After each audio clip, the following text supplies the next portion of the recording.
Hello guys, welcome back to our channel. അപ്പോൾ നമ്മൾ ഇന്ന് ഒരു HTML ഫയൽ എങ്ങനെ ക്രിയേറ്റ് ചെയ്യണമെന്നാണ് പഠിക്കാൻ പോകുന്നത്.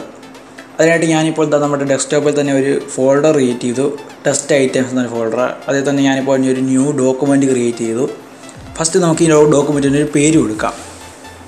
ഞാനിപ്പോൾ ഇവിടെ DNV ടെസ്റ്റ് ഫയൽ എന്നാണ് ഇതിന് പേര് കൊടുക്കുന്നത്. ആ പേര് കൊടുത്തു കഴിഞ്ഞിട്ട് നമ്മൾ ശ്രദ്ധിക്കേണ്ട ഒരു കാര്യം, ഇതിന് എക്സ്റ്റൻഷനോടെ കൊടുക്കണം. .html എന്ന് വേണം എക്സ്റ്റൻഷൻ കൊടുക്കാനായിട്ട്. എങ്കിൽ മാത്രമേ നമ്മുടെ കമ്പ്യൂട്ടർ ഇതിനെ ഒരു HTML ഫയലായിട്ട് റെക്കഗ്നൈസ് ചെയ്യുകയുള്ളൂ. അതിനായിട്ടാണ് നമ്മൾ അങ്ങനെ എക്സ്റ്റൻഷൻ കൊടുക്കുന്നത്.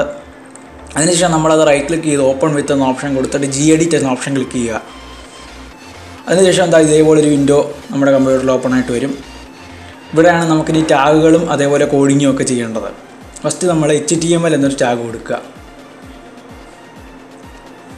HTML എന്ന ടാഗാണ് എല്ലാ HTML ഫയലിൻ്റെയും തുടക്കം എന്ന് പറയുന്നത്. നമ്മൾ ആ ടാഗ് കൊടുത്ത ശേഷം ജസ്റ്റ് ഒന്ന് ഇൻ്റർ കീ പ്രസ് ചെയ്തിട്ട് ഹെഡ് എന്ന ടാഗ് കൊടുക്കുക.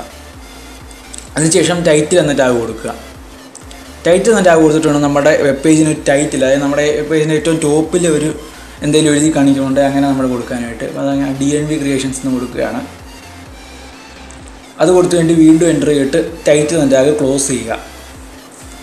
ടൈറ്റിൽ എന്നുള്ള ടാഗ് ക്ലോസ് ചെയ്യാനായിട്ട് ഏത് ടാഗും ക്ലോസ് ചെയ്യാനായിട്ട് നമ്മൾ സ്ലാഷാണ് യൂസ് ചെയ്യുന്നത്. അതേപോലെ തന്നെ ക്ലോസ് ചെയ്താൽ മതി. പിന്നെ നമ്മൾ ഹെഡ് എന്നുള്ള ടാഗും ക്ലോസ് ചെയ്യുക.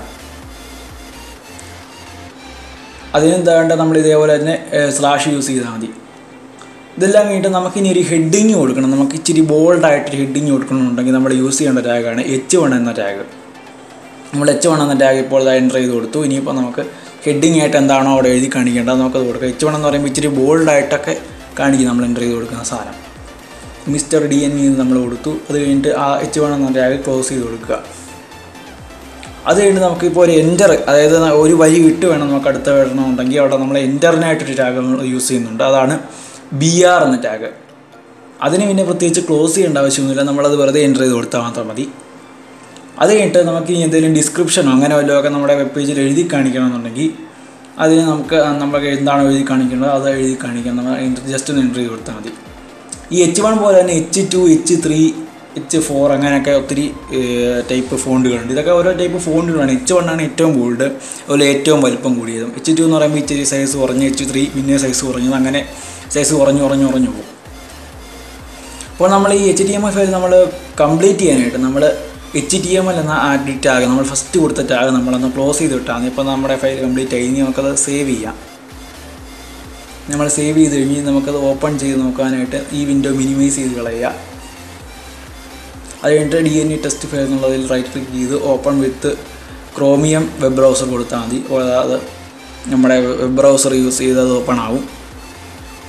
കുറച്ച് സമയം എടുക്കുക, നമ്മൾ ഫസ്റ്റായിട്ട് ക്രിയേറ്റ് ചെയ്തുകൊണ്ടാണ്. നമ്മുടെ ഫയൽ ഇപ്പോൾ ഓപ്പണായി വരുന്നുണ്ട്. അതാണ് നമ്മൾ എൻ്റർ ചെയ്തത്. ഫസ്റ്റ് ഏറ്റവും ടോപ്പിൽ DNV ക്രിയേഷൻസ് വന്നിട്ടുണ്ട്. അതേപോലെ ഹെഡിങ് ആയിട്ട് മിസ്റ്റർ DNV വന്നിട്ടുണ്ട്. അതേപോലെ ഏറ്റവും താഴെ നമ്മൾ എൻ്റർ ചെയ്ത hello guys welcome back to our channel എന്ന ടെക്സ്റ്റും വന്നിട്ടുണ്ട്. അപ്പോൾ ഇന്നത്തെ ഈ ഒരു വീഡിയോ നിങ്ങൾക്ക് ഇഷ്ടമായെന്ന് വിചാരിക്കുന്നു. ഇഷ്ടപ്പെട്ടാൽ ലൈക്ക് ചെയ്യുക, ഷെയർ ചെയ്യുക, സബ് ചെയ്യുക. ചാനൽ ആദ്യമായിട്ടാണ് കാണുന്നതെങ്കിൽ സബ് ചെയ്ത് നോട്ടിഫിക്കേഷൻ എനേബിൾ ചെയ്യുക. അപ്പോൾ ഇതിലും നല്ലൊരു വീഡിയോയുമായി വീണ്ടും കാണാമെന്ന പ്രതീക്ഷയിൽ മിസ്റ്റർ DNV സൈനിങ് ഔട്ട്.